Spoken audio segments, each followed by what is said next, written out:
एक तो मुसलमान हो गया, एक हो गया सनातनी मुसलमान।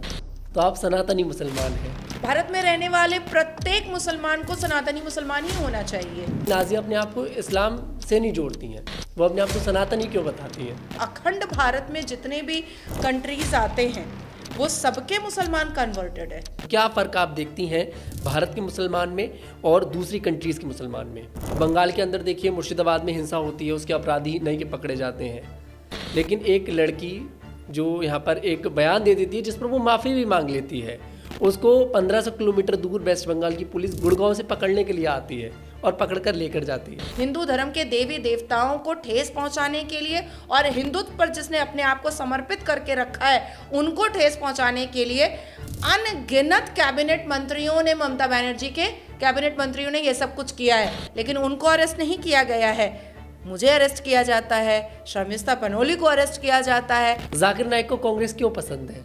क्योंकि मैंने पहले भी उसको सुना है, वो कांग्रेस की तारीफ करता है, उसको कांग्रेस पसंद है। कांग्रेस की तारीफ तो हाफिज सईद भी करता है। क्यों? कांग्रेस की तारीफ पूरा पाकिस्तान करता है, पूरा पाकिस्तान। इस्लाम में क्या क्या हराम है? इस्लाम में सब कुछ हराम है भैया। अभी तो जो मैं बात कर रही हूँ इतने ऊंचे आवाज़ में एक महिला होकर के, वो भी हराम है। टीवी पर दिखाई देती हूँ, वो भी हराम है। सर खुला हुआ है, वो भी हराम है। इजराइल हमास फिलिस्तीनी जो पूरा ये जो युद्ध चल रहा है बहुत टाइम से, इस पर क्या आपकी राय है? देखिए, सबसे पहली बात कि मुसलमानों को इजराइलियों का ही समर्थन करना चाहिए, क्योंकि अल कुरान में 44 बार इजराइल का जिक्र है।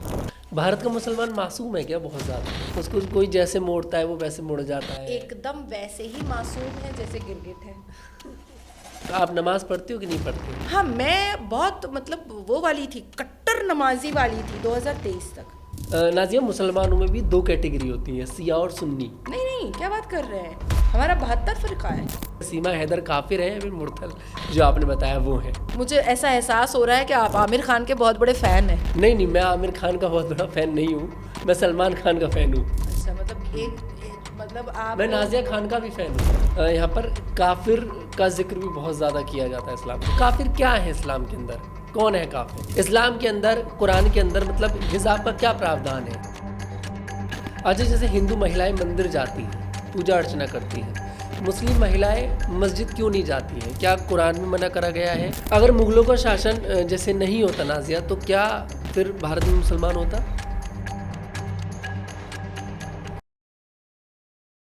आप लोगों ने हमारे पॉडकास्ट में तमाम गेस्ट को देखा, उन लोगों को सुना, लेकिन आज की हमारी जो गेस्ट हैं वो अपने आप में बेहद ज़्यादा खास हैं। सोशल मीडिया की इन्हें शेरनी कहा जाता है। एक समुदाय इन्हें अपना दुश्मन मानता है, दूसरा समुदाय इन्हें अपना दोस्त मानता है। इनका नाम है नाज़िया इलाही खान।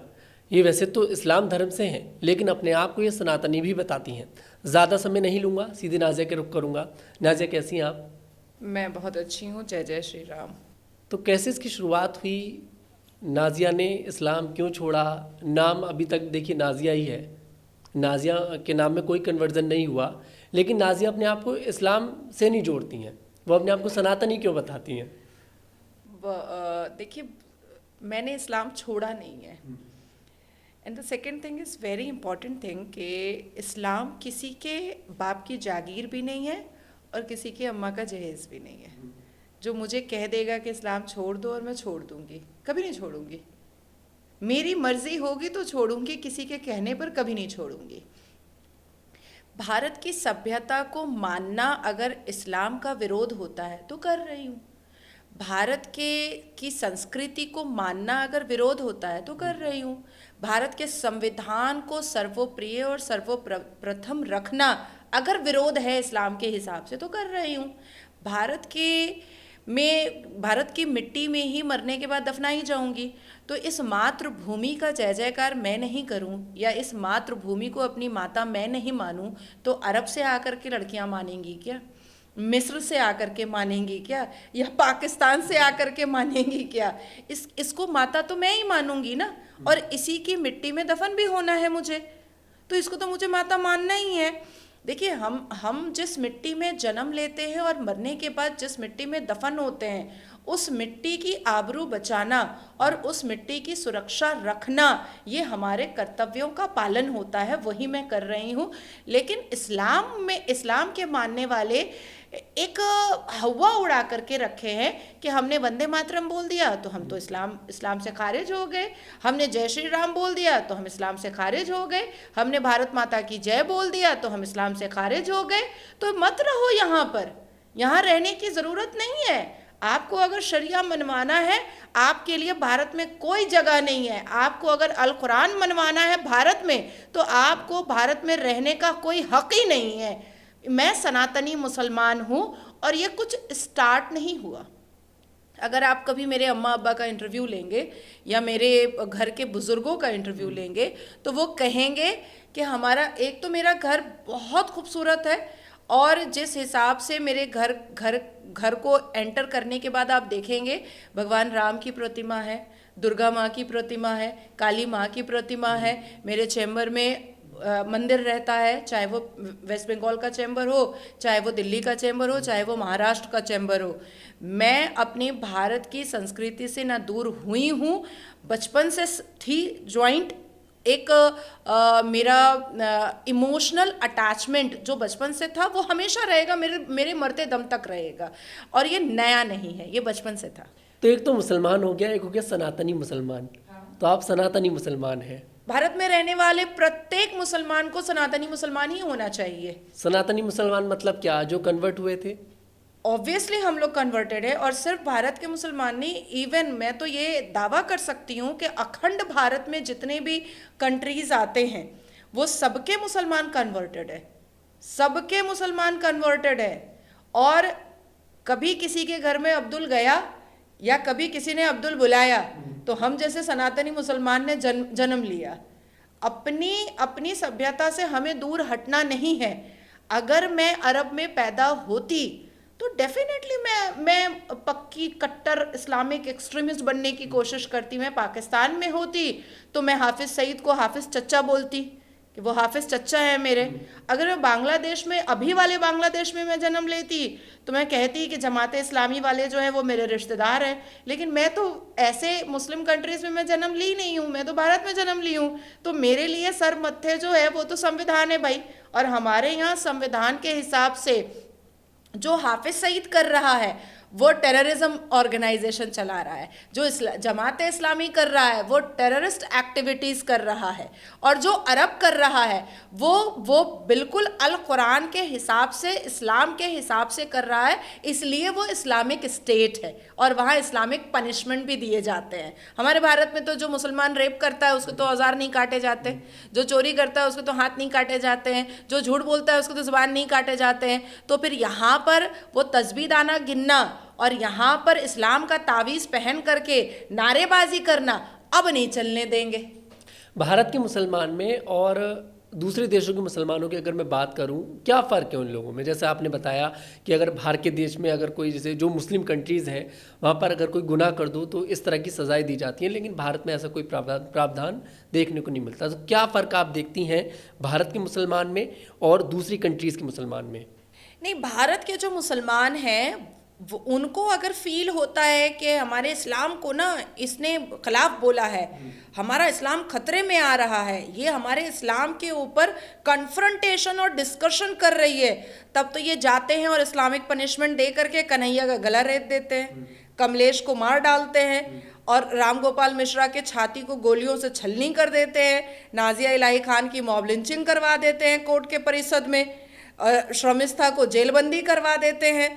तो ये इस्लामिक पनिशमेंट हिंदुओं को भी देते हैं, हम जैसे सनातनी मुसलमानों को भी देते हैं, पर ये मुसलमान जब रेप करते हैं मस्जिद के अंदर बैठ करके तब ये अपने आप को, अपने लिए इस्लामिक पनिशमेंट नहीं मांगते हैं। फिर ये कहते ही नहीं, ये तो भारत है ना, तो हमको भारत के कानून के हिसाब से आप सज़ा दे दीजिए। क्यों बोलता है? क्योंकि उसको पता है कि आप रेप करेंगे आपको बेल मिलेगा, आप मोलेस्टेशन करेंगे आपको बेल मिलेगा, आप मर्डर करेंगे आपको बेल मिलेगा, आप हेट्रेड स्पीच देंगे आपको बेल मिलेगा, आप हिंदुओं को अंधभक्त, गोबर भक्त, बुत परस्ती करने वाला काफिर बोलिएगा, फिर भी आपको बेल मिल जाएगा। लेकिन वाइस वर्सा अगर कर दो तो फिर इनको दिक्कत है, फिर ये कहेंगे देखो मुसलमानों पर अत्याचार किया जा रहा है, भारत में मुसलमान बहुत अत्याचारित हो रहे हैं। तो ये जो इनका बहुत गिरगिट नुमा जो शक्ल है और ये जो इनका गिरगिट जैसा जो रंग है, ये बहुत जल्दी बदलते हैं। तो फ़र्क, ये सबसे पहला फ़र्क है। दूसरा फ़र्क है तालिबान, क्या हालत है मुस्लिम लड़कियों की, आंखें भी जाली से दिखाई देती हैं, ज़ोर आवाज़ में बात नहीं कर सकती हैं। वो 6 साल की बच्ची भी बाहर निकलेगी तो किसी ना किसी घर के मर्द के साथ उसको निकलना पड़ेगा। घर में टीवी नहीं होगा, घर में फ़ोन नहीं होगा, घर में किसी तरीके का कोई इलेक्ट्रॉनिक सामान नहीं होगा। वो बाहर जाती हैं तो सिर्फ अपनी ज़रूरी चीज़ों के लिए, और पूरा एक टेंट पहन करके जाती हैं। अब आप पाकिस्तान चले जाओ, पाकिस्तान में अभी कल की बात है कि एक टिकटॉकर थी 17 साल की, उसका मर्डर घर में घुस करके हो गया। क्यों हो गया? क्योंकि वो वेस्टर्न आउटफिट्स पहनती थी, वो वेस्टर्न आउटफिट्स पहनती थी, इसलिए उसके घर में घुस करके उसका मर्डर हो गया। अब आप ईरान चले जाओ, ईरान में हमने देखा ही है माशा अमीनी के साथ क्या हुआ। उसके बाद अभी एक कॉलेज की लड़की, वो पूरे कपड़े को उतार करके उसने अपना विरोध दिखाया कि हम बुर्का में बंद नहीं रहेंगे। अल्टीमेटली क्या करना पड़ा अरब को? रिफॉर्मेशन लाना पड़ा, और मोहम्मद बिन सलमान को ये स्टेटमेंट देना पड़ा कि बच्चा औरत जितना चाहेगी वो पैदा करेगी, लड़कियां भी गाड़ी चला सकती हैं, लड़कियां भी काम कर सकती हैं, लड़कियां जितना चाहें वो पढ़ सकती हैं। अब जा कर के जब उसको लगा कि बहुत सारे मुस्लिम कंट्रीज़ बर्बाद हो रहे हैं, ख़त्म हो रहे हैं, तो जल्दी से मोहम्मद बिन सलमान ने अपने UAE में, अरब में वो रिफॉर्म करना स्टार्ट कर दिया। तो ज़रा झांक कर देखो कि अफ़गान में क्या हो रहा है, ज़रा झांक कर देखो कि ईरान में क्या हो रहा है। और जब हम भारत में देखते हैं अपने आप को, तो ऐसा लगता है कि आज़ाद पंछी की तरह पंख लगाकर उड़ रहे हैं, पंख लगा करके उड़ रहे हैं। अभी देखिए, मुस्कान ने नारे तकबीर अल्लाह अकबर कह करके हिजाब का समर्थन किया था। भेद खुल करके सामने आ गया कि अलकायदा की चीफ की रखेल थी, वो सामने आ गया। तो ऐसे बहुत सारे लोग हैं जो इस्लाम का तमगा यहाँ पर पीटने की कोशिश करते हैं, इस्लाम का डंका पीटने की कोशिश करते हैं, इस्लाम का झंडा बुलंद करने की कोशिश करते हैं। पर अगर आप उनको कह दो कि भैया तू अरब चला जा, ठीक है, मत जा पाकिस्तान, नहीं तो तू भी वहाँ पर आटा और चावल का लाइन लगा देगा, तू अरब चला जा, ये अरब भी नहीं जाएगा भारत का मुसलमान। मैं चैलेंज करती हूँ कि ये अरब भी नहीं जाएगा। आपने अभी शर्मिष्ठा का जिक्र करा, वेस्ट बंगाल में जिस तरह से उनको पकड़ा गया, उनकी टिप्पणी को लेकर, हालांकि उन्होंने माफ़ी भी मांग ली, उस पर क्या आपके विचार हैं? क्योंकि बंगाल के अंदर देखिए, मुर्शिदाबाद में हिंसा होती है, उसके अपराधी नहीं के पकड़े जाते हैं, लेकिन एक लड़की जो यहाँ पर एक बयान दे देती है जिस पर वो माफ़ी भी मांग लेती है, उसको 1500 किलोमीटर दूर वेस्ट बंगाल की पुलिस गुड़गांव से पकड़ने के लिए आती है और पकड़कर लेकर जाती है। क्या कहेंगे इस पर? देखिए, पश्चिम बंगाल में अब चंद सालों में आपको अगर पश्चिम बंगाल जाना पड़ेगा तो आपको पासपोर्ट लेकर जाना पड़ेगा, क्योंकि फरहाद हकीम जो ममता बनर्जी के बहुत ही लाडले मंत्री हैं, बहुत ही प्यारे दुलारे मंत्री हैं, हमेशा ममता बनर्जी साहिबा जो उस राज्य की मुख्यमंत्री हैं, वो अपने आंचल के साए में ही उनको लेकर के चलती हैं।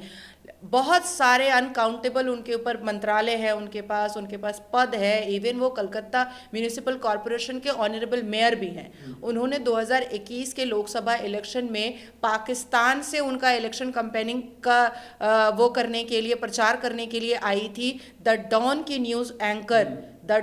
न्यूज़ एंकर उसके सामने उन्होंने कहा था कोलकाता मिनी पाकिस्तान है, आपको बिल्कुल अपने घर जैसा लगेगा, आप जहाँ जहाँ जाइएगा आपको पाकिस्तान की गलियाँ दिखाई देंगी। तो कोलकाता अब मिनी पाकिस्तान हो चुका है। और पोर्ट एरिया, जिस गार्डन रीच के पुलिस स्टेशन के ऑफिसर ने शर्मिष्ठा को अरेस्ट किया है, सेम उसी गार्डन रीच के पुलिस स्टेशन के ऑफिसर ने 8 सितंबर 2024 को मुझे अरेस्ट किया था। सेक्शन भी सेम है, सेक्शंस भी सेम है। जिस तरीके से शर्मिष्ठा के केस में Kolkata garden reach police station के ऑफिसर ने कहा कि उसने 35 नोटिस कॉम्प्लाई नहीं किया था, उसी तरीके से झूठ मेरे मामले में भी कहा था। जब मैंने कोर्ट को दिखाया कि मैंने इनके हर 35 नोटिस का रिप्लाई किया है, तब जाकर के मुझे 9 घंटे में बेल मिला था, वो भी लोअर कोर्ट से मिला था।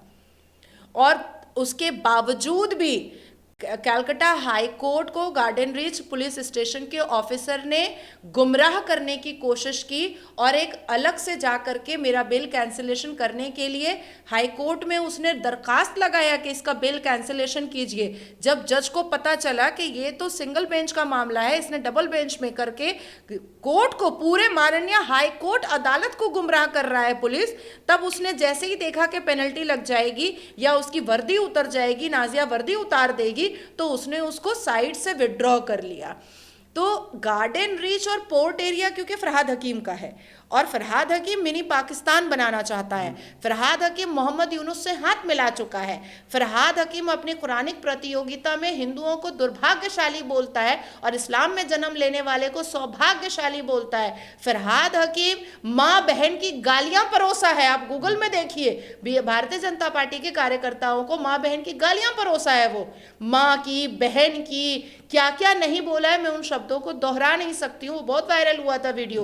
तो अगर शमिस्ता ने अपने पोस्ट में 2-4 गालियां दे ही दी तो फर्क क्या पड़ता है। संविधान की शपथ खाने वाला एक मंत्री, member of legislative assembly, law maker भी तो माँ बहन की गालियां देता है, वो अरेस्ट होती है, लेकिन फरहाद हकीम अरेस्ट नहीं होता है। The second thing is shiny Ghosh, उन्होंने शिव भगवान के सर पर कॉन्डम पहनाया, वो पार्लियामेंट चली गई। महुआ मोइत्रो, उन्होंने काली माँ के मुंह में लाल मांस, एक हाथ में सिगरेट दूसरे हाथ में शराब दिया, तो वो पार्लियामेंट चली गई। हमारी प्रिय ममता बनर्जी साहिबा, जय श्री राम का नाम लोगे तो जेल भेजेंगे, वो मुख्यमंत्री दोबारा बन गई।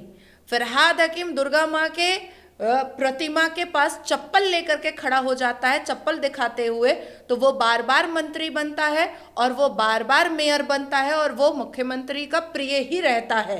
तो ऐसी एक नहीं अनेक चीजें, अनेक दुर्घटना है जो हिंदू धर्म को आघात पहुंचाने के लिए, हिंदू धर्म के देवी देवताओं को ठेस पहुंचाने के लिए और हिंदुत्व पर जिसने अपने आप को समर्पित करके रखा है उनको ठेस पहुंचाने के लिए अनगिनत कैबिनेट मंत्रियों ने, ममता बनर्जी के कैबिनेट मंत्रियों ने ये सब कुछ किया है, लेकिन उनको अरेस्ट नहीं किया गया है। मुझे अरेस्ट किया जाता है, शर्मिस्ता पनोली को अरेस्ट किया जाता है। देखिए, चुन चुन करके राष्ट्रवाद पर समर्पित हुए लोगों को चुन चुन करके पश्चिम बंगाल में अरेस्ट करके जेलबंदी बनाई जाती है और उनके मनोबल को तोड़ा जाता है। और स्काई फाउंडेशन चलाने वाला वजाहत खान आज भागा हुआ क्यों है, छुपा हुआ क्यों है? आप देखिए, क्रिमिनल और डायबोलिक माइंड देखिए पुलिस ऑफिसर का, कि वो कंप्लेनेंट बनता है तो 1500 किलोमीटर आकर के शर्मिस्ता को अरेस्ट कर लेता है। बगल में 15 मिनट का रास्ता है वजाहत खान का, उसको अरेस्ट नहीं कर पा रहा है। और एक बार चेक तो कर लेते कि तुम किसके कंप्लेंट पर किसको अरेस्ट कर रहे हो। एक ऐसा व्यक्ति जो पिछले 6 साल से हिंदू देवी देवताओं को मलाइन कर रहा है अपने सोशल मीडिया के माध्यम से, और वो कंप्लेन कर रहा है कि मेरे आका को कुछ बोल दिए। अरे भैया, तेरे आका को अगर बोला गया है तो तूने भी तो उसके भगवान को बहुत कुछ बोला है, तूने भी तो उसके भगवान को गालियां परोसी है, तूने भी तो उसके भगवान को बहुत अभद्र शब्दावलियों का इस्तेमाल किया है, वो भी सोशल मीडिया पर। लेकिन पुलिस ने ये सब कुछ नहीं देखा। आज कोलकाता पुलिस ने चूड़ी पहन ली है, मेहंदी लगा लिया है, उसके नाक के नीचे से वजाहत खान जैसा आतंकी, वजाहत खान जैसा पाकिस्तानी स्लीपर सेल आज भागा फिर रहा है। वो भी एक्टिव मोड में कौन आया? आसाम की पुलिस आई। कोलकाता पुलिस को कोई लेना देना नहीं है इन सब चीजों से। वजाहत खान पाकिस्तानी मुखबिर है, वजाहत खान स्लीपर सेल है, और फरहाद हकीम कलकत्ता के मेयर के नेतृत्व में एक बहुत बड़ा टेररिज्म नेक्सस चल रहा है, जिसमें राष्ट्रभक्त, संविधान भक्त और राष्ट्रभक्ति करने वाले लोगों को चुन चुन करके आघात पहुंचा करके उनके मनोबल को तोड़ने की कोशिश की जा रही है। अब मैं आपको एक और बात बताती हूँ जो आज दुर्घटना हुई है। आज मेरी 10:15 में कोलकाता एयरपोर्ट से मेरी फ्लाइट थी इंडिगो की, और 12:15 में मैं यहाँ पर लैंड की। मेरा असिस्टेंस और सीआईएसएफ को ईमेल गया हुआ था कि मुझे प्रोटेक्शन मिलता है, तो उसके लिए ईमेल गया हुआ था। मुझे कलकत्ता में पूरी सुरक्षा के साथ सीआईएसएफ ने मुझे फ्लाइट पे बिठाया, सारे हिंदू स्टाफ और सीआईएसएफ भी सारे हिंदू। मैं जैसे ही दिल्ली एयरपोर्ट लैंड करती हूँ, रनवे पर एक फैज आता है, ठीक है, फैज आता है। मैं उसको बोलती हूँ कि मेरा असिस्टेंस बुला लो, मुझे जाना है जल्दी क्योंकि मेरे बहुत सारे मीटिंग्स हैं। वो आकर के कहता है प्रोस्टिट्यूट, हिंदी में RANDI, मैंने तेरे को पहचान लिया है, जा वहाँ कोच खड़ा हुआ है, बस जाके बैठ जा। एक बहुत बड़ा वहाँ पर सीन क्रिएट हुआ है, मैंने एक्स हैंडल पर डाला भी है। तब मैंने उसका कॉलर पकड़ा और मैंने कहा मैं मार नहीं रही हूँ तुमको, थप्पड़ नहीं लगा रही हूँ, क्योंकि मैं कानून हाथ में नहीं लेना चाहती। मैंने FIR किया है उसके ऊपर। तो ये नेक्सस सिर्फ पश्चिम बंगाल में नहीं है, ये पूरे भारत में है। ये पूरे भारत में ये नेक्सस है। तो इस मतलब जो मुसलमान है वो नफरत करता है आपसे, इससे ये तो पता चल गया। भाई मेरे से नफरत करता है, शर्मिस्ता से नफरत करता है, आपसे नफरत करता है, आपके कैमरामैन से नफरत करता है, मेरे ड्राइवर से नफरत करता है। जो कठमुल्ला और कठमुल्ली नहीं होगा उससे मुसलमानों को नफरत है। जो सनातन को मानेगा, जो सनातन को मानेगा, जो संविधान को मानेगा, जो भारत माता की जय बोलेगा, जो जय श्री राम बोलेगा, जो वंदे मातरम बोलेगा, उससे बेइंतहा नफरत है मुसलमानों को। और ये नेक्सस कोई छोटा मोटा नेक्सस नहीं है, ये नेक्सस बहुत बड़ा नेक्सस है। और इनका टारगेट ठीक वैसे ही है जैसे मुसलमानों का टारगेट कन्हैया था, जैसे कमलेश था, जैसे नुपुर शर्मा थी, जैसे मैं हूं, जैसे शर्मिष्ठा है, वैसे ही बहुत सारे राष्ट्रभक्त हैं जो इनके टारगेट में हैं। ये हमें फ्लाइट पर मर्डर कर सकते हैं, ये हमें कोर्ट के अंदर मर्डर कर सकते हैं, ये हमें रोड पर मर्डर कर सकते हैं, ये हमें पार्लर में मर्डर कर सकते हैं, क्योंकि जितना भी पेडिक्योर मैनिक्योर वाला है वो सारा मुसलमान है, सारा का सारा मुसलमान है। तो ये this is a very huge nexus जिसको डिकोड करना बहुत जरूरी है। आपने नुपुर शर्मा का नाम लिया, उन्होंने जो बयान दिया था उससे इत्तेफाक रखती हैं आप? बिल्कुल सही कहा था उसने, और सेम बयान जाकिर नायक ने दिया है, जो हमारे भारत के मुसलमानों का चहिता है, लेकिन हमारे भारत के कानून के हिसाब से वो भगौड़ा है, वो टेररिस्ट है, लेकिन हमारे भारत के मुसलमानों का बहुत चहिता है, वो प्यारा है, दुलारा है। करता है भारत का मुसलमान जाकिर नायक को। आपका तो खुद पसंदीदा शख्स मुझे लगता है, क्योंकि आप जो बोलती हो उस पर गजब बोलती हो, मैंने देखा है। किस पर? जाकिर नायक पर आपने चैलेंज भी किया था एक बार उनको। ऑब्वियसली मैंने मेल किया था, पाकिस्तान की सरकार को मैंने मेल किया था कि मुझे बुलाओ, मैं उससे सवाल करना चाहती हूँ। एक बार उसकी सभा हुई थी, तब कांग्रेस की सरकार थी, मेरी उम्र भी बहुत कम थी, वो आया हुआ था केरला, तो वहाँ भी मैंने मेल किया था कि मुझे बुलाओ, मेरे से बातचीत करो। पाकिस्तान में तो उसने बजाफ्ते लिख करके दिया कि नाजिया इलाही खान को मत बुलाना। ये मेरे पास प्रूफ है कि उसने मेल किया कि नाजिया इलाही खान को मत बुलाना, क्योंकि उसको पता था कि वो पैंट जाकिर नायक भी डरता है आपसे? नहीं, जाकिर नायक को ये पता है कि नाजिया वो पन्ने खोलेगी जो पन्ने वो छुपा लेता है। जाकिर नायक के या फिर इस्लाम के? जाकिर नायक के भी और इस्लाम के भी। जाकिर नायक अपने बेटे के लिए बीवी खुद पसंद करता है, बेटा नहीं पसंद करता है, जाकिर नायक पसंद करता है। मतलब मन में ये लेकर के पसंद करता है कि कहीं हलाला करना हुआ तो हम ही कर लेंगे हाथ साफ, तो ये करके पसंद करता है। जाकिर नायक का चरित्र उसने पाकिस्तान में बहुत दिखाया। वो जब न्यूज़ एंकर के साथ बैठता था तो उसको कोई आपत्ति नहीं थी, वो जब मिडिल एज की न्यूज़ एंकर के साथ बैठता था तो कोई आपत्ति नहीं थी, वो जब मिडिल एज की महिलाओं के साथ मीटिंग करता था तो उसको कोई आपत्ति नहीं थी। पर ऑर्फन हाउस की यतीम बच्चियाँ 12 साल, 11 साल, 9 साल, 8 साल की आई, वो मन छोड़ करके उतर गया, बोला ये गैर अहरम है, मैं गैर अहरम के साथ नहीं बैठ सकता। मतलब ये पेडोफाइल है, ये छोटी छोटी बच्चियों को देख करके इसकी पैंट गीली होती है, ये गीला हो जाता है। तो मैं सिर्फ जाकिर नायक का भेद नहीं खोलती, इस्लाम के साथ साथ जाकिर नायक की मानसिकता, जाकिर नायक का चरित्र, जाकिर नायक की अश्लीलता का भी भेद खोलती, इसलिए वो मेरे से भागता है। लेकिन भारत के मुसलमान हो या पाकिस्तान के मुसलमान हो, वो मौलाना तारिक जमील को, मौलाना तारिक मसूद को या जाकिर नायक को इसलिए पसंद करते हैं क्योंकि वो 72 हूरों के का पूरा जिस्म और उज़ू बताता है। कमर कितनी पतली होगी, कितने बड़े होंगे, कितनी गोरी होगी, कितनी लंबी होगी, कितने समय कर पाओगे, कितने वक्त के बाद डिस्चार्ज होगे। तो ये सारी चीज़ें हम तो नहीं बोलेंगे भैया, हमारा तो बैरिकेड है, और हमें क्या मतलब इन सब चीज़ों से, अश्लीलता के नंगे नाच से। पर मौलाना तारिक जमील, मौलाना तारिक मसूद और जाकिर नाइक ये सारी बातें करता है, तो वो कहाँ से बोल रहे हैं? इस्लाम से बोल रहा है, सही अल बुखारी से बोल रहा है, हदीस से बोल रहा है, उन सब में अल जिक्र कुरान है, से बोल रहा उन सब में है। जिक्र अरे है सब जाहिर चीज़ें। सी बात है, पूरे अल कुरान के सयाकुल के आयत में जाइए, वहां पर लिखा हुआ है बीवी अगर तुम्हारी बात ना माने तो उसको मारो। साफ लिखा हुआ है। इस्लाम के पाबंद जो हैं उनको जन्नत में हूरें मिलेंगी, उनको चश्मे मिलेंगे, उनको अंगूर मिलेंगे। आप जितना बड़ा बड़ा बड़ा अंगूर आपने धरती पे नहीं खाया, उससे बड़े बड़े दाने आपको मिलेंगे अंगूर के। ये कुरान बोल रहा है। उसके बाद सही अल बुखारी में आ जाइए, सही अल बुखारी में तो यहाँ तक है कि ज़्यादा मिडिल एज की औरत से शादी मत करो, में मज़ा नहीं आएगा। कम एज की लड़की से शादी करो तो वर्जिनिटी ब्रेक करने में मज़ा आएगा। अब सारी महिलाएं जो होती हैं इतना खोल करके बोलती नहीं है, तो ये लोग क्या होता है, ये लोग वाहवाही लपेट लेता है कि अरे मौलाना साहब है, मौलाना कैसे उनको जवाब देंगे। नाजिया का तो मुंह फट चुका है, क्योंकि मुझे इस्लाम की खुराफात, इस्लाम की अश्लीलता मुझे डिकोड करना है, इसलिए मैं आराम से बोलती हूँ। और जो मैं बोलती हूँ वो रेफरेंस के साथ बोलती हूँ, हवाबाजी में बोलती नहीं हूँ मैं। इसलिए ये लोग फतवा नहीं जारी कर पाते हैं। आज 8 साल हो गया मुकम्मल, करके दिखाए फतवा। कॉलर पकड़ करके घसीट करके मक्का ना ले गई तो एक बाप की पैदा नहीं मैं। आप यहाँ पर अभी कांग्रेस और जाकिर नाइक का जिक्र एक साथ आया। जाकिर नाइक को कांग्रेस क्यों पसंद है? क्योंकि मैंने पहले भी उसको सुना है, वो कांग्रेस की तारीफ करता है, उसको कांग्रेस पसंद है। कांग्रेस की तारीफ तो हाफिज सईद भी करता है। क्यों? कांग्रेस की तारीफ पूरा पाकिस्तान करता है, पूरा पाकिस्तान।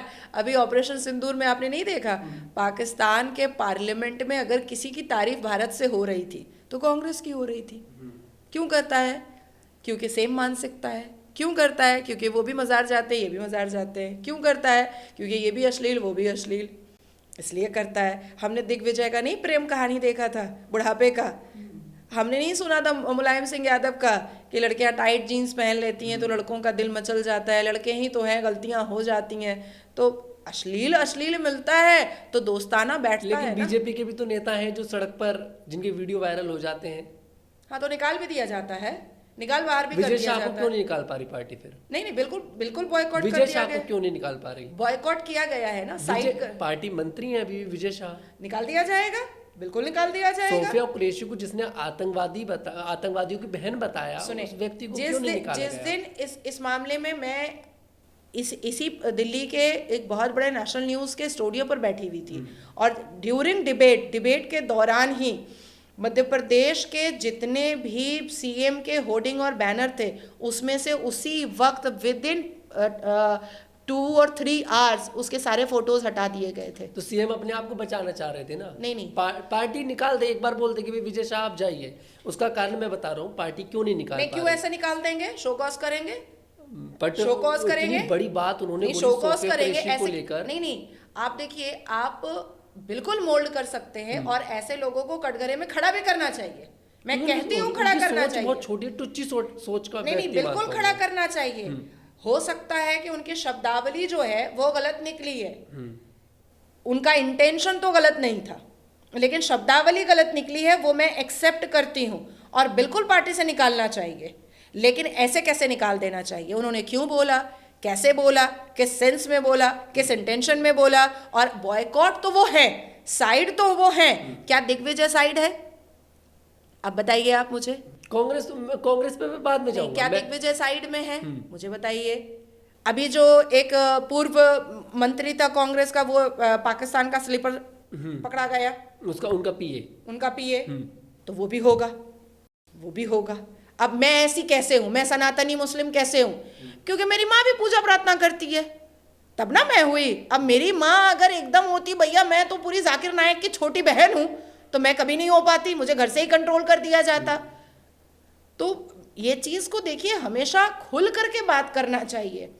कांग्रेस में हमेशा अश्लील लोगों की जगह है और जो देशभक्त है उसकी जगह नहीं है। अभी अश्लील तो दोनों ही पार्टियों में, मैं ऐसा समझूंगा। हर पार्टी के अंदर कोई ना कोई अश्लील निकल ही जाता है। नहीं, मैं तो विजय शाह को भी अश्लील मान रहा हूँ, जो आदमी शिवराज सिंह चौहान की पत्नी को लेकर विवादित टिप्पणी देता है, आपको याद हो तो? हाँ बिल्कुल याद है। देवर के साथ भी चले जाया कीजिए, तो वो रोज भैया के साथ सरकास्टिक वे था। एक मिनट, हाँ, रोज भैया के साथ जाते हैं, कभी देवर के साथ भी चले जाइए करें। ठीक है, क्या गलत है इसमें?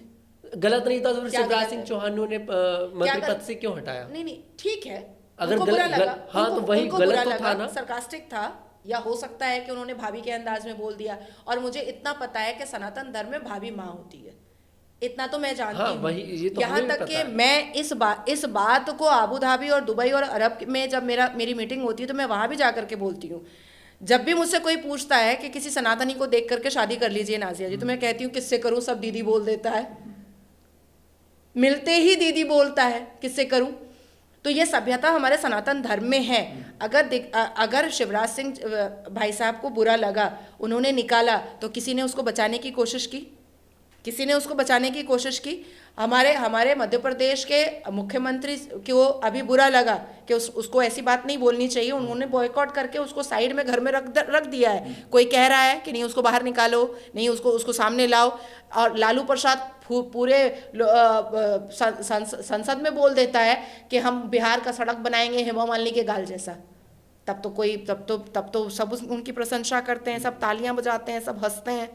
उस अश्लीलता वाले स्टेटमेंट पे सब हंसते हैं। देखिए, भारतीय जनता एक्सेप्ट करिए या ना करिए, भारतीय जनता पार्टी में और कांग्रेस में ज़मीन आसमान का अंतर है।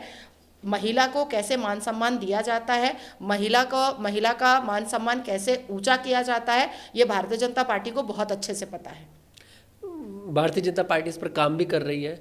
बिल्कुल बिल्कुल, 33% वुमेन रिजर्वेशन बिल बोल दीजिए, या शिव शक्ति का दर्जा बोल दीजिए। हम हमेशा भारतीय जनता पार्टी ने महिलाओं को बहुत ऊंचा सम्मान दिया है, और जब भी कोई अभद्र टिप्पणियां किसी भी नेता से निकली हैं, उनका हिसाब किताब सही से मोदी के नेतृत्व में हुआ है।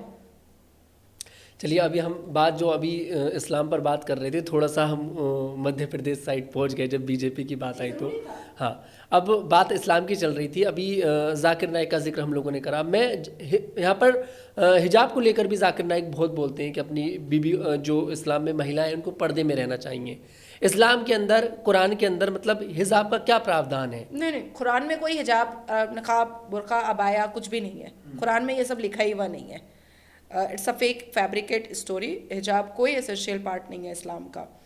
ये मुसलमान बेटियों को अपनी मुट्ठी में रखने के लिए, अपनी पैर की एड़ियों में कुचलने के लिए, अपने बिस्तर का सामान बनाने के लिए, बहू के साथ हलाला करने के लिए, बेटी का भी सलवार खोलने के लिए इन्होंने हिजाब पहना करके रखा है। क्योंकि हिजाब में रहेगी तो उड़ नहीं पाएगी, हिजाब में रहेगी तो पढ़ नहीं पाएगी, हिजाब में रहेगी तो दुनिया सही से देख नहीं पाएगी। अब हिजाब वाली लड़कियां स्विमर तो नहीं बन सकती, हिजाब वाली लड़कियां कोई बैडमिंटन प्लेयर तो नहीं बन सकती, हिजाब वाली लड़कियां चांद पे तो नहीं जा सकती, वो तो हिजाब ही संभालते रह जाएगी।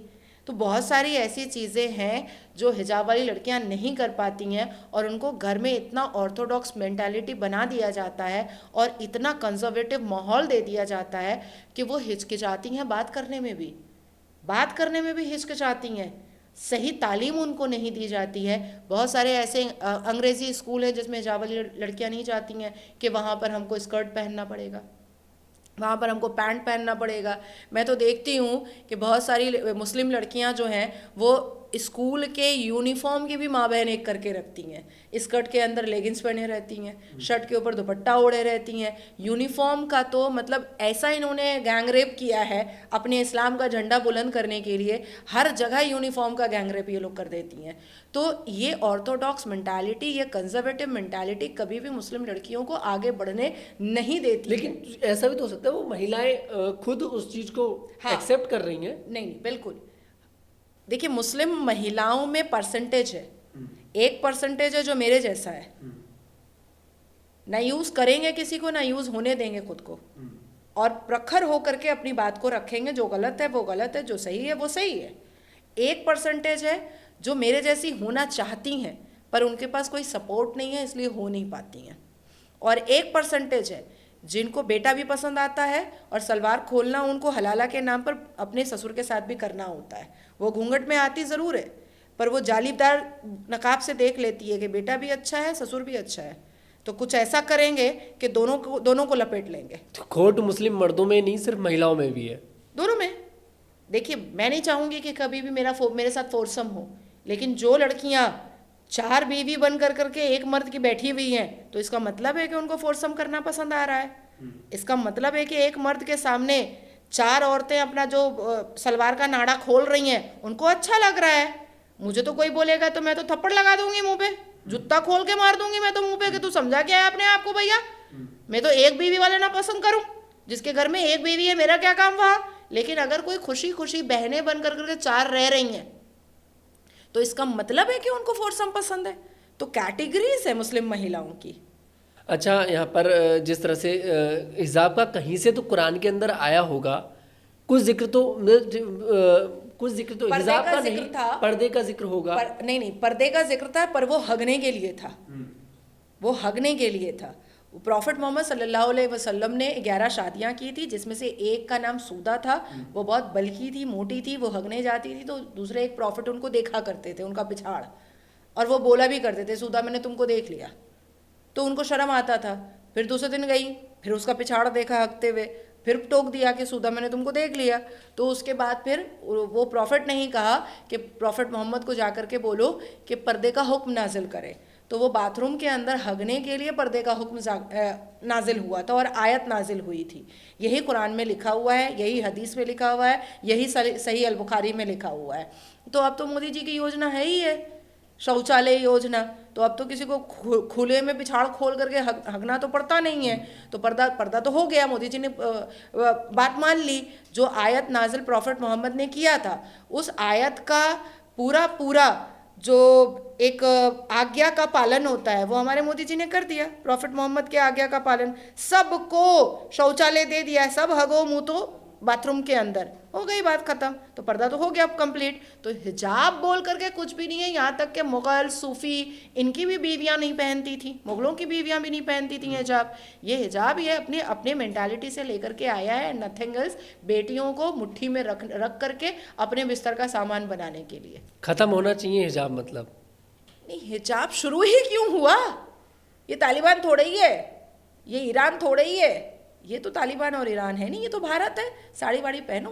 लेकिन हिंदुओं में भी एक, अगर जैसे अभी भी गांव के एरियाज़ में अगर जाएं हिंदुओं में भी, तो महिलाएं इतना घूंघट कर चलती हैं अपने बड़ों से।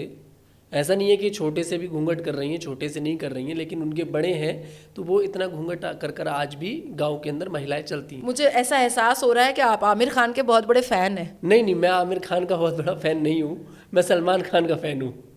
अच्छा, मतलब मतलब आप, मैं नाजिया खान का भी फैन हूँ। नहीं, मतलब बड़ा जिहादी का आप फैन है। जो नहीं, तो मैं तो नाजिया खान को, मैं तो सना खान जैसे जिहादियों को, मैं तो नाजिया खान का भी फैन हूँ। ये एक मेरी मानसिकता और ये खानों की मानसिकता बहुत अलग है। एनीवेज, आपने जो सवाल किया है मैं उसका जवाब दे देती हूँ।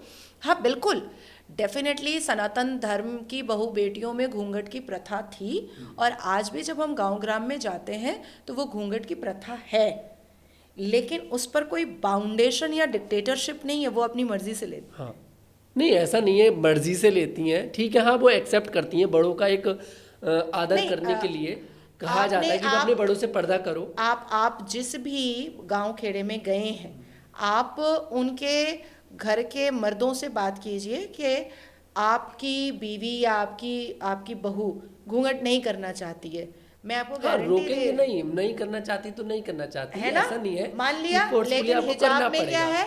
हिजाब में क्या है? करना ही पड़ेगा। इवन नेशनल न्यूज़ के डिबेट में कई ऐसे मौलाना है जिन्होंने मेरे मुंह पर कह दिया, देखती नहीं हो क्या नाजिया, बच्चियां कितना टाइट शर्ट पहन करके निकलती हैं, छोटा स्कर्ट पहन करके निकलती हैं। तो इट्स क्लियर ना कि हमारे मौलाना साहब टाइट शर्ट देखते हैं बच्चियों का। हम तो भाई स्कूल के बस्ते में लदी हुई परेशान बच्चियां देखते हैं, हम तो स्कूल के बस्ते में लदा हुआ परेशान बच्चा देखते हैं। पर हमारे मौलाना साहब लोग, हमारे हाफिज कुरान साहब लोग हिजाब पहनवाने के लिए बच्चियों का टाइट शर्ट और छोटा स्कर्ट भी देख लेते हैं। तो निगाहें उनकी गंदी है और हिजाब वो हमें पहनाने की बात करते हैं। क्या कुरान को मॉडिफाइड करा गया है अपने हिसाब से? ऑब्वियसली 1936 में पहली बार कुरान प्रिंट होकर के आया है। तो 1936 तो बहुत दुनिया डेवलप हो चुकी थी, लोग डेवलप हो चुके थे, बहुत सारी चीज़ों का आविष्कार हो चुका था, बहुत सारी टेक्निकल चीज़ें भी 1936 तक आ चुकी थी। तो किसी ना किसी ने तो खुराफात किया है। और जहाँ तक मुझे ऐसा लगता है, क्योंकि 1939 में नहीं 1936 में शरिया आया था और 1939 में कुरान प्रिंट होकर के आया था, तो डेफिनेटली जिन्ना का इसमें कुछ ना कुछ खुराफात है। जो कुरान हम लोग पढ़ रहे हैं उसमें जिन्ना का कुछ ना कुछ तो खुराफात है। इसलिए मुझे ऐसा लगता है कि कई ऐसी आयतें हैं जिसको रिसर्च में रिसर्च में डालने की उनके साथ छेड़छाड़ करी गई है। बिल्कुल छेड़छाड़ करी गई है और इसको रिसर्च में डालने की बहुत ज़रूरत है। इवन 22 आयतों को हमारे अरब में मोहम्मद बिन सलमान जी ने भी रिसर्च में डाला है, और जो मक्का मुअज़्ज़मा और मदीना मुनव्वरा में जो इबादत हर वक्त होती रहती है उसमें उस 22 आयतों को साइलेंट कर दिया गया है कि जब तक रिसर्च होकर के नहीं आ जाता है तब तक हम इसको नहीं पढ़ेंगे। अभी आप देखिए हालिया में जनवरी के महीने में अल हन्नान साहब ने, अरब के जो इतने बड़े मंत्री हैं, इतनी बड़ी जिम्मेदारी है उनके ऊपर, उन्होंने अपना स्टेटमेंट क्या दिया कि हम अपने देश में इस्लामिक एक्सट्रीमिस्ट नहीं रहने देंगे। पर अल कुरान की कई आयतें हैं जो मारने, कूटने, काटने, पीटने की बात करती है, खुले आम करती है। आप देखिए इसी अल कुरान में प्रॉफिट मोहम्मद सल्लल्लाहु अलैहि वसल्लम के खतना का कोई जिक्र नहीं है, पर यहाँ सरकमसेशन होता है, खतना कर रहे हैं। कोई जिक्र ही नहीं है खतना का प्रॉफिट मोहम्मद के। प्रॉफिट मोहम्मद का कब खतना हुआ, कितने उम्र में खतना हुआ, कितना कटा, कितना नहीं कटा, कुछ नहीं पता अल कुरान में। लेकिन ये खतना करते हैं क्योंकि ये शरिया पर चलते हैं, जो जिन्ना का लिखा हुआ है, ये जिन्ना को मानते हैं। और मेरे लिए बहुत दुर्भाग्य की बात है, और मुझे लगता है कि जो भी समझदार मुसलमान होंगे उनके लिए भी बहुत दुर्भाग्य की बात है कि हम भारत और पाकिस्तान के मुसलमानों में क्या देख रहे हैं कि अल्लाह सुभान की इज्जत इनके नज़रों में ख़त्म हो चुकी है। ये सिर्फ आका आका आका कर रहे हैं, जबकि अल कुरान इस बात की वजाहत करता है कि प्रॉफिट मोहम्मद पर भी सजदा जायज़ नहीं है। हम प्रॉफिट मोहम्मद पर भी सजदा नहीं कर सकते हैं। लेकिन आज आप भारत के मुसलमान से और पाकिस्तान के मुसलमान से बात कीजिएगा, वो सिर्फ आका की बात करेगा, वो अल्लाह सुभान की तारीफ में एक शब्द नहीं बोलेगा, लेकिन आका की बात ज़रूर करेगा। तो ये मेरे लिए बहुत बड़े दुर्भाग्य की बात है कि अल कुरान के हिसाब से जिसने ये पूरी दुनिया बनाई, जिसने ये पूरा कायनात बनाया, जिसने यहाँ के पत्ते पत्ते बनाए, जिसने हम सब का तकदीर लिखा, जिसने चंद्रमा बनाया, जिसने सूर्य बनाया, जिसने समुंदर बनाया, जिसने मिट्टी बनाई, जिसने धरती बनाई, उसकी कोई तारीफ मुसलमानों के मुंह से नहीं निकलती है। और जिसको बनाया अल्लाह ने, प्रॉफिट मोहम्मद को, उसकी तारीफ में काट भी रहे हैं हिंदुओं को, मार भी रहे हैं हिंदुओं को, खुद के बदन में भी बम लगा करके खुद भी फुट जा रहे हैं, दूसरे को भी फोड़ दे रहे हैं। तो ये आलम हो चुका है। इस्लाम में क्या क्या हराम है? इस्लाम में सब कुछ हराम है भैया। अभी तो जो मैं बात कर रही हूँ इतने ऊंचे आवाज़ में एक महिला होकर के, वो भी हराम है। टीवी पर दिखाई देती हूँ वो भी हराम है। सर खुला हुआ है वो भी हराम है। परफ्यूम लगाती हूँ वो भी हराम है। लिपस्टिक लगाती हूँ वो भी हराम है। खैर नेल्स और नेल पॉलिश तो कभी नहीं करती हूँ। उसके बाद फिर आपका रुद्राक्ष पहना हुआ है वो भी हराम है। टीवी देखना हराम है। मोबाइल फ़ोन यूज़ इस्तेमाल करना हराम है। वॉशिंग मशीन इस्तेमाल करना हराम है। वो बाजार का वॉशिंग मशीन इस्तेमाल करना, ऑब्वियसली वॉशिंग मशीन इस्तेमाल करना हराम है। क्यों? मतलब उससे क्या? उससे एक मौलाना साहब है, उन्होंने उसकी तस्दीक बताई थी कि वॉशिंग मशीन में कपड़ा धोने से क्या होता है कि जैसे हम लोगों को पीरियड्स होता है तो सब कपड़े एक साथ धुल जाते हैं, तो वो नापाक होकर के निकल जाता है सब एक साथ। तो हराम की अगर लिस्ट आप बनाने चलें, बहुत लंबी लिस्ट बनेगी, तो वो 3 घंटा में बोलती रह जाऊंगी। क्योंकि हमारे भारत में तो हलाल सर्टिफिकेट पे मुसलमान झाड़ू भी खरीदते हैं। हगने वाला पॉट धोने के लिए हार्पिक भी हलाल सर्टिफिकेट वाला खरीदते हैं। डेटॉल जो जख्म फोड़ा फुंसी पे लगाया जाता है वो भी हलाल सर्टिफिकेट वाला खरीदते हैं। पीरियड्स का पैड भी महिलाएं हलाल सर्टिफिकेट वाला खरीदती हैं। तो ये हलाल और हराम की जो लिस्ट है वो बाप रे बाप मेरा गला सूख जाएगा बताने में। लेकिन इसको बहुत फ्लेक्सिबल मुल्लाओं ने कर दिया है। जब टीवी पर आते हैं तो वो हलाल हराम साइड में हो जाता है। जब न्यूज़ स्टूडियो के गेस्ट रूम में बैठ करके ज़ीरो कैलोरी का कोको कोला पीते हैं तो उस वक्त वो फ़लस्तीन भूल जाते हैं, उस वक्त वो हमास भूल जाते हैं। जब वो माइक्रोवेव का ग्रिल्ड सैंडविच खाते हैं न्यूज़ स्टूडियो में तब वो भूल जाते हैं कि ये हराम है, ये तो एक टेक्नोलॉजी के ज़रिया बन करके आया है। तो बहुत फ्लेक्सिबिलिटी है, अपने तरीक़े से ये लोग चीज़ों को मोल्ड कर देते हैं। अब इसकी बहुत छोटा सा मैं आपको एग्जांपल दे देती हूँ। जैसे अल कुरान में एकदम साफ सुथरे अंदाज में लिखा हुआ है कि मज़ार परस्ती ऐसा गुनाह है, ऐसा गुनाह है कि जो कोई एक बार भी अपने कदम को मज़ार के अंदर रख देता है उसको जन्नत नहीं मिलेगी। पर क्योंकि मुसलमान पढ़ते लिखते हैं नहीं, क्योंकि मुसलमान पढ़ाई लिखाई में अपना टाइम ज़ाया नहीं करते हैं, सुरमा लगाओ, हरा कुर्ता पहनो, नीचे सफ़ेद पजामा उटंगा पहनो, दाढ़ी रख लो, टोपी पहन लो और मज़ार में चले जाओ और रोज़ाना अपने पॉकेट में 10,000 रुपये लेकर आ जाओ। चादर बेचने का, फूल बेचने का, लुकुमदाना बेचने का, शिरनी बेचने का। तो अपने सहूलत के हिसाब से ये कुरान के ख़िलाफ़ चले जाते हैं आराम से, एकदम आराम से। मैंने ये जो बात कही है कि मज़ार परस्ती एक बहुत बड़ा गुनाह है जिस पर प्रॉफिट मोहम्मद ने पूरी एक आयत उतारी है कि जो कोई भी मज़ार जाएगा या अपने पक्के कब्रिस्तान बनाएगा उसको जन्नत में कोई जगह नहीं मिलेगी। अगर मैं ये गलत बोल रही हूँ तो कोई मुझे आकर के रेफरेंस के साथ बता दे, कुरान खोल कर बताए। मुझे कुरान खोलने की ज़रूरत नहीं, मैं पूरी आयत पढ़ दूँगी बिना खोले। कोई नहीं बोलेगा, कोई नहीं भिड़ेगा मेरे से, क्योंकि मैं तो 5 साल से नेशनल न्यूज़ पर तो यही सवाल तो पूछती हूँ तो मैं बुरी हो जाती हूँ, मुझे गालियाँ परोसी जाती हैं, मेरे बचपन की तस्वीरें नाचने गाने वाली निकाली जाती हैं। हाँ भाई, मैं डांस करती हूँ, मैंने डांस सीखा है, मैंने सालसा सीखा है, मैंने मिर्जोपुरी सीखा है, मैंने बहुत सारे डांस के मैंने सर्टिफिकेट लिए हैं, मुझे डांस करना आता है। आपकी शादी होगी, आप में भी आ जाऊंगी, नाच दूंगी, क्या है इसमें। तो वैसे वीडियोस निकाल करके वायरल किए गए कि देखो देखो ये नाचती है, तो नाचना कोई बुरा थोड़ी है। वो तो औरंगजेब भी नाच देखता था, अकबर भी नाच देखता था, शाहजहां भी नाच देखता था, तो क्या वो पाप करता था? तो ये देखिए, ये लोग अपनी फ्लेक्सिबिलिटी के हिसाब से इस्लाम को और कुरान को मोल्ड भी करते हैं और इस्लाम और कुरान के खिलाफ भी जाते हैं। पर जैसे ही नेशनल न्यूज़ पर बैठते हैं या टीवी के सामने बैठते हैं, अपनी सहूलियत के हिसाब से अपने ऐसा बनेंगे जैसे लगता है कि भैया अभी आसमान फटा है और ये मुल्ला आया है, ऐसा लगता है। अच्छा, बीच बीच में ना एक एक अरबी वर्ड इस्तेमाल करेंगे, बीच बीच में ना एक एक बहुत पॉलिश्ड खलीश उर्दू इस्तेमाल करेंगे ताकि एंकर को समझ में ना आए, एंकर समझ ही ना पाए। अब उसमें अगर मैं होती हूँ, मैं तुरंत डिकोड कर देती हूँ कि इसने ये बोला है, इसलिए मुझसे इतनी नफरत है। यहाँ पर काफिर का जिक्र भी बहुत ज़्यादा किया जाता है इस्लाम में। कौन काफिर, क्या है इस्लाम के अंदर, कौन है काफिर? काफिर है जो सिर्फ अल्लाह को और अल्लाह के नबी को नहीं मानता है। जैसे हमारी अजान है, तो वो अजान का मतलब ही है कि अल्लाह और अल्लाह के सिवा कोई पूजनीय नहीं है। जैसे सूरह अल काफिरून है, कुल या अय्युहल काफिरून ला अबुदु मा तअबुदून वला अंतुम आबिदूना मा अबुदु लकुम दीनुकुम वलिय दीन। तो उसमें एक आयत उतारी गई है जो काफिरों के लिए उतारी गई है।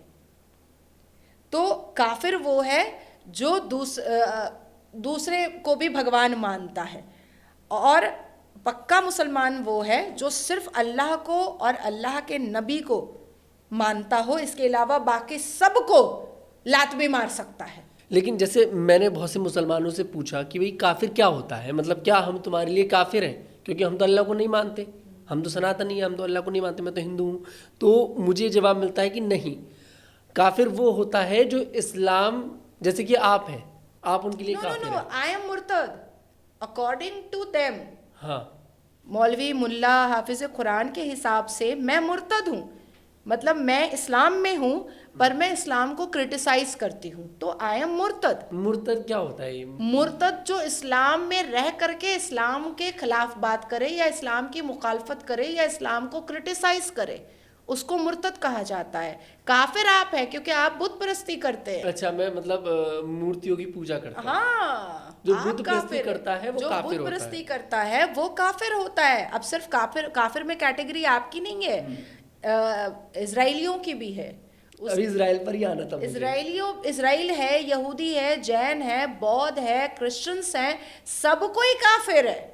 सिर्फ अल्लाह को अगर आप मानते हैं तो आप अच्छे इंसान हैं, अच्छे मुसलमान हैं और आप जन्नत जाएंगे। आपको 72 वर्जिन हूर मिलेगी, आप वहाँ याशियाँ करेंगे, बिना लेबर पेन के 72 हूरों को बच्चा होगा, वहाँ हॉस्पिटल और डॉक्टर की ज़रूरत नहीं होगी। लेकिन अगर आप बुत परस्ती करते हैं या आप चर्च जाते हैं या आप गुरुद्वारा जाते हैं तो फिर आप काफिर हैं। इजराइल हमास फिलिस्तीनी जो पूरा ये जो युद्ध चल रहा है बहुत टाइम से, इस पर क्या आपकी राय है? मतलब इजराइल का जो एक्शन है सही है? देखिए, सबसे पहली बात कि मुसलमानों को इजराइलियों का ही समर्थन करना चाहिए, क्योंकि अल कुरान में 44 बार इजराइल का जिक्र है। बनी इजराइल बनी इजराइल बनी इजराइल करके 44 बार, 44 टाइम्स इजराइल का जिक्र है। इवन गाय का ज़बह करने के लिए हज़रत मूसा ने पहली बार इजराइलियों को ही बोला था, इजराइलियों को ही बोला था। तो इजराइलियों का समर्थन हर एक मुसलमान को करना चाहिए।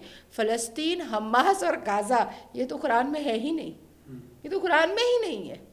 तो जो चीज़ें कुरान में नहीं है उसके लिए ये झंडा बुलंद करते हैं, और जो चीज़ें कुरान में है उसको मानने को तैयार नहीं है। भारत का मुसलमान मासूम है क्या बहुत ज़्यादा? उसको कोई जैसे मोड़ता है वो वैसे मुड़ जाता है। एकदम वैसे ही मासूम है जैसे गिरगिट है, रंग बदल लेता है। और एकदम वैसे ही मासूम है जैसे सांप होता है, डस लेता है, उसके बाद फिर अपने खाल को पहन करके सीधा जाकर के बिल में छुप जाता है। हम तो कुछ नहीं किए, हम तो खाल पहने हुए हैं, हम तो बिल में, हमको तो तुम देख भी नहीं पा रहे हो। तो भारत के मुसलमानों की तुलना अगर करनी है तो गिरगिट और सांप से किया जा सकता है। आप इतना बोलते हो इस्लाम के खिलाफ जाकर। मैं इस्लाम के खिलाफ नहीं बोल रही हूँ। फिर अब FIR होगा पश्चिम बंगाल में। अभी शर्मिस्ता की दोस्त मुझे मत बनाइए प्लीज, वो पता चला उसके बगल में चटाई में जाके मैं सो रही हूँ। भारत के मुसलमानों के खिलाफ बोल रहे हो, ठीक है? मैं इस्लाम के खिलाफ नहीं बोल रही हूँ, मैं इस्लाम के रिफॉर्मेशन के लिए बोल रही हूँ। इस्लाम को सही कर रहे हो। हाँ एग्जैक्टली। मैंने क्या कहा कि मज़ार मत जाओ, ये तो प्यारे नबी कह रहे हैं। मैं कह रही हूँ पढ़ो लिखो, ये तो हमारी पहली आयत इक़रा है। मैं कह रही हूँ काम काज करो, ये मज़ार से चंदा उठा करके चादर का और इसका उसका ये सब मत करो। इस्लाम के ख़िलाफ़, कुरान के ख़िलाफ़ वाला काम मत करो। तो मैंने क्या गलत बोला? मैंने क्या बोला? हिजाब नहीं है एसेंशियल पार्ट इस्लाम का, तो वो वाक़ई में है। मैंने आपको पूरी स्टोरी बता दी। इस्लाम की कोई 5 खूबी तो पता होंगी आपको, जब आपने तो पूरी कुरान पढ़ रखी है, पूरा इस्लाम जो है खंगाल रखा है। कोई 5 खूबी बता दीजिए आज मुझे इस्लाम की। कमियां तो मैंने आपको पहले भी बता कहा दी। था, मैंने आपको पहले भी कहा था कि अगर कोई खूबी उसमें है तो बराए मेहरबानी मुझे कोई बता दे लिख करके, क्योंकि मैंने सिर्फ अल कुरान नहीं पढ़ा है। तो आप क्यों हो इस्लाम मैंने में? 1089 बुक्स पढ़ा है इस्लाम से रिलेटेड। सीरत मुस्तफ़ा, बहिश्ती ज़ेवर, उसके बाद सही अल बुखारी, मसीर आलमगिरी, फतवाए आलमगिरी, मतलब हदीस, क्या नहीं पढ़ लिया है मैंने। आप मेरे चैम्बर में, कैलकाटा वाले चैम्बर में या दिल्ली वाले चैम्बर में आप जैसे ही एंटर करेंगे, आप देख करके दंग हो जाइए। ये किताबें मैं बोलूँगी मैं पढ़ी हुई हूँ, आप कौन सा पेज खोल रहे हैं खोलिए, मैं आपको आगे का बता दूंगी। अच्छा, आप नमाज पढ़ते हो कि नहीं पढ़ते? हाँ, मैं बहुत मतलब वो वाली थी, कट्टर नमाजी वाली थी 2023 तक। अच्छा, 23 तक नमाज पढ़ी आप? अरे बाप रे बाप, 2023 तक तो ये आलम था मेरा नमाज पढ़ने का, मानसिकता मेरी यही थी। क्योंकि लोग तो मुझे 2018 से सुन रहे हैं, तो मानसिकता मेरी यही थी। लेकिन मुझे लगता था जो फ़र्ज़ है वो मैं करूँगी, मैं रिफॉर्म भी करूँगी, लेकिन मैं अपने फ़र्ज़ की अदायगी भी ज़रूर। अल्लाह का डर तो था? नहीं, अल्लाह का डर नहीं था, अल्लाह का डर नहीं था। अल्लाह ने साफ लफ्ज़ों में अपने कुरान में कहा है कि मुझसे डरो मत, मुझसे अपनी गलतियाँ शेयर करो, मैं माफ़ करने वाला हूँ, मैं बहुत बड़ा हूँ, मैं तुमको माफ़ करूँगा। तो डरना क्या है? ठीक है, लेकिन मुझे लगा कि ये फ़र्ज़ है, मुझे पढ़ना चाहिए। हज, रोज़ा, नमाज, इबादत आप कर रहे थे? तो हज पे नहीं गई मैं। हज पर नहीं गए, रोज़ा नमाज पढ़ते थे? हाँ, रोज़ा और नमाज की मैं बड़ी पाबंद थी। उसके बाद फिर जब मैंने रिसर्च किया अल कुरान का, 2023 में मैंने स्टार्ट किया अल कुरान का रिसर्च करना, तो मुझे दिखा कि नमाज के 5 वक्त में आपको हिंदुओं को काफिर बोलना पड़ेगा। मैंने कहा ये तो फिर संविधान के विरोध हो गया। एक बार बताएंगे मुझे वो किस जगह पे बोला जाता है हिंदू काफिर? वो सूर्य 4 कुल होता है, कुलौज़ु बिरब्बिल फलक होता है, कुल हुवल्लाहु अहद होता है, कुल या अय्युहल काफिरून। काफिर आ गया तो मतलब हिंदू। हाँ, तो 5 वक्त नमाज में मुझे कुल या अय्युहल काफिरून तो पढ़ना ही है, क्योंकि 4 कुल पढ़ना है। तो और हिंदुओं को काफिर कहना आपको मंजूर नहीं है? और मुझे मंजूर नहीं है, क्योंकि मुझे संविधान इस बात की इजाजत नहीं देता है, मेरा देश का संविधान, कि जो कोई अगर वो अपने भगवान की प्रतिमा को पूज रहा है तो मैं उसको काफिर बोल दूं, कोई चर्च जा रहा है तो मैं उसको काफिर बोल दूं, कोई गुरुद्वारा जा रहा है तो मैं उसको काफिर बोल दूं। ये मुझे मंजूर नहीं था, क्योंकि मेरे लिए कुरान से पहले संविधान है, मेरे लिए इस्लाम से पहले भारत है। तो इसलिए मैंने नमाज पढ़ना 2023 में, मैंने जनवरी 18 तारीख को मैंने मुसल्ला नमाज लपेटा, अलमीरा के ऊपर डाला, मैंने कहा टाटा बाय बाय, जय जय श्री राम, अब मैं और नमाज नहीं पढ़ूंगी। फिर आई बात रोज़े की, तो जब मैंने पूरी तरीके से अच्छे से समझ लिया तो मुझे पता चला कि भाई रोज़ा क्यों रखना, अल्लाह अपने बंदे को तकलीफ़ क्यों देगा, 18 घंटे भूखे क्यों रखवाएगा, क्या ज़रूरत है रोज़ा रखने की, अल्लाह तो कभी नहीं चाहता कि मेरे बंदे को तकलीफ़ हो। तो इसलिए मैंने रोज़ा भी छोड़ दिया, अल्लाह के लिए छोड़ दिया। अल्लाहू अकबर जो नमाज में बोला जाता है, कहाँ से आया अल्लाहू अकबर? कुरान से आया है, कुरान में इसका पूरा जिक्र है। कुरान से आया है। हालांकि नमाज पढ़ने की का जो तरीका है वो कुरान में नहीं है। जैसे हम नियत बांधते हैं, नियत करते हैं, उसके बाद तहलीमा बांधते हैं, उसके बाद फिर अल्लाह अकबर करते हैं, फिर तहलीमा बांधते हैं, फिर हम घुटने के बल जाते हैं, फिर हम रुकू में जाते हैं, फिर सजदे में जाते हैं, या सलाम फेरते हैं, या सजदा करते हैं। ये सारे तरीक़े जो है नमाज के, ये बिल्कुल भी अल कुरान में कहीं पर भी मेंशन नहीं है। ये कोई सूफ़ी वूफ़ी जो होगा वो निकाला है। नाज़िया, मुसलमानों में भी 2 कैटेगरी होती हैं, सिया और सुन्नी। नहीं, क्या बात कर रहे हैं, हमारा 72 फ़िरका है। अच्छा, 72 तरीके के मतलब मुसलमान हैं? हाँ, हमारा 72 फ़िरका है। मतलब मैंने 2 ही सुनी थी, शिया, सुन्नी, वहाबी, बरेलवी, हनफी, अरकी, तो मतलब 72 टोटल कंप्लीट 72 फ़िरका। सबका नमाज पढ़ने का तरीका भी अलग होता है? बिल्कुल, टोपी अलग होता है, सुन्नी की टोपी अलग होती है, वहाबी की टोपी अलग होती है, शिया की टोपी अलग होती है, बरेलवी की टोपी अलग होती है, देवबंदी की टोपी अलग होती है, एक इन लोगों का आता है 25 नंबर 26 नंबर, उनकी टोपी अलग होती है। मैं तो टोपी देख करके पकड़ लेती हूँ कि ये सुन्नी है, ये वहाबी है, ये शिया है, ये बोरी है, ये बरेलवी है। मैं तो टोपी से पकड़ लेती हूँ कि ये आदमी ये है। अच्छा, जैसे हिंदू महिलाएं मंदिर जाती हैं, पूजा अर्चना करती हैं, मुस्लिम महिलाएं मस्जिद क्यों नहीं जाती हैं? क्या कुरान में मना करा गया है? नहीं, बिल्कुल भी नहीं। सूरह अल बकरा की आयतों में साफ लफ्ज़ों में लिखा हुआ है कि अल्लाह सुब्हान ये फरमाता है बार बार कि उनकी नज़रों में मर्द और औरत बिल्कुल यकसां हैं, बिल्कुल बराबर है। उन्होंने किसी को कमतर नहीं किया और किसी को ज़्यादा नहीं किया। और उसकी मिसाल में हमारे अल कुरान में ये भी वजाहत किया गया है कि मर्द और औरत को एक अपने आप में कोई घमंड ना हो, इसलिए बीबी मरियम को बिना मर्द के बच्चा पैदा हुआ और शीश अलैहिस्सलाम को बिना औरत के बच्चा पैदा हुआ। तो दोनों को पावरफुल दिखाया। लेकिन जब ये सूफ़ी आए, जब ये मुग़ल आए और जब ये हाफिज़ कुरान वगैरह आए, तो इनको हमारे बॉडी को देखने से ये गीले होने लगे, डिस्चार्ज होने लगे। तो इन्होंने कहा भैया तुम लोग मत आया करो मस्जिद, नहीं तो हमारा वज़ू टूट जाता है। वज़ू उनका टूट रहा था, सज़ा किसी और को मिल गई। सज़ा हमें मिल गई। अब क्योंकि हमारे मुसलमान कहते हैं मस्जिद अल्लाह का घर है। आप वैसे गए हो कभी मस्जिद? अरे 31 मार्च ईद के दिन ही में जा कर के इमाम के बगल में नमाज़ पढ़ के आ गई। लेकिन दुर्भाग्य है कि मुझे कलकत्ता हाई कोर्ट का परमिशन लेके जाना पड़ा था, ऐसे घुसने नहीं दे रहा था। वज़ू वाली बात फिर से आ गई, रोका नहीं किसी ने? नहीं, पुलिस पोस्टिंग थी और कलकत्ता हाई कोर्ट का परमिशन था मेरे पास। पूरे इंतजाम के साथ गई थी। क्या करूं, जाना ही पड़ा। लेकिन नमाज तो पढ़ना ही है, मस्जिद अल्लाह का घर है तो मेरा भी तो हक है उस पर। अब मैंने इंट्रो में शुरुआत बोला था कि सोशल मीडिया की शेरनी आपको कहा जाता है, और मुझे अब पता लग रहा है कि क्यों कहा जाता है। अच्छा, वो नमाज भी मैंने अभी 2025 31 मार्च को क्यों पढ़ा है वो भी मैं बता दे रही हूँ, क्योंकि मैं नमाज छोड़ चुकी हूँ। मैंने क्यों पढ़ा, क्योंकि सब मुझे जितने भी मौलवी मुल्ला हैं और ये जो पाकिस्तानी मानसिकता वाले लोग हैं और जो ये अश्लील मुसलमान है, इन्होंने ये कहना स्टार्ट कर दिया था कि तू तो मुसलमान ही नहीं है, तू तो मुसलमान ही नहीं है, तुझे तो मुसलमान ही नहीं मानते, तू अपना नाम ही बदल ले। तो मैंने इनको दिखाया कि भाई देख, मुसलमान तो मैं हूँ। नहीं भाई देख, तू मुझे मुसलमान मान ना मान, तेरी मस्जिद में आकर के तेरे इमाम के बगल में, और वो भी शाही मस्जिद टीपू सुल्तान में जाके पढ़ी मैं नमाज, एक बाप का पैदा है तो आके मुझे रोक ले। मुझे लगा शायद कोई भी एक बाप का पैदा नहीं है, कोई नहीं रोकने आया मुझे। क्यों बोलते हो, इतना विवाद हो जाता है तो मैं तो फैक्ट बोल रही हूँ।